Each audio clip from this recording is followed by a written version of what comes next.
It's the OCG Fam Show. We've been talking a lot about Gaia flushes and how they're a great short-term solution to pH issues. But what about looking into the future? Hey there, Bob from Oregon's Constant Gardener. Welcome to the OCG Fam Show to you, my YouTube buddies. What's going on? Let me know in the comments. We'll talk about it after the show. Right now, let's just get into the show. So we've been talking the last couple days about Gaia flushes. Now, we've always talked about the feed flush as using a Herculean harvest flush as a way to deal with PPMs and somewhat pH issues. But we've talked recently and a little more about using Gaia as a way to get that pH down if you've got the pH climbing on you and how it can be more effective. But more effective is a short-term solution. And in this clip I'm going to show you, we talk about longer-term solutions and, more importantly, how to figure out what exactly is going on and why you're having this issue. I think it's an interesting clip. I think you'll find it informative. So watch the clip. I'll talk to you after. Depends on what that root source is, though. That's the problem. The root source could be something that's going to continue to happen, so we kind of need to address that or fight it for the rest of your growing career. So this is people that fight that. Yeah. So are you suggesting that I do a feed flush situation, and on that flush I do Gaia, or should I do like 3 or 4 feedings that are just Gaia? At least 1 or 2 to find out if that's helping bring down and arrest that higher pH, so it comes to a manageable state.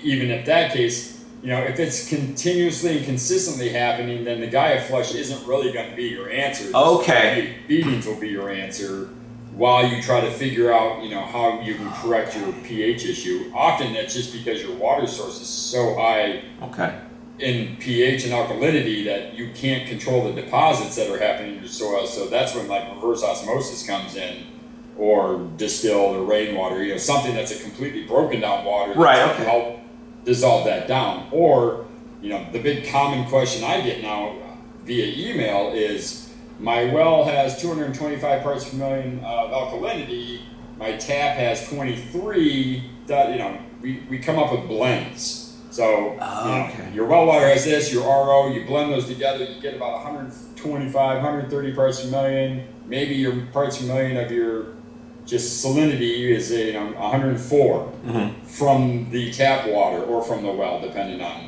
where you're at. Does that make any sense? Yes. So when I'm doing this, if I have a high pH situation, I'm trying to lower it, I would do 2-3 Gaia feedings. And if that doesn't work, or if it does work, but 3, 4, 5 days later, I'm going back up again, I've got a larger problem, and this is not the solution to that. No, you're going to fight this all the way through, and I'd rather, either fight it all the way through and then figure it out before the next run on how you're going to balance or figure out that water situation. And it's almost certainly that a water situation. It's almost certainly that a water situation. Usually, that, or I think we have a viewer's question in here towards the end about putting the wrong type of limestone.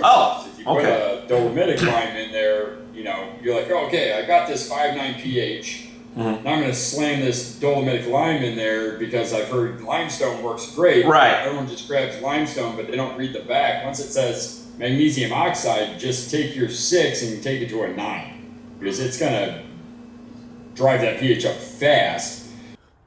Okay, what do you think of that? Informative, entertaining, helpful? Have you had this issue? How have you dealt with it? Did this bring up any questions in your mind, the clip I just showed you? Any comments, any thoughts? Let's talk in the comments. I love you, and I'll see you tomorrow. The OCG Fam Show. It's pretty good. It happens every day. It's the OCG Fam Show. See you tomorrow.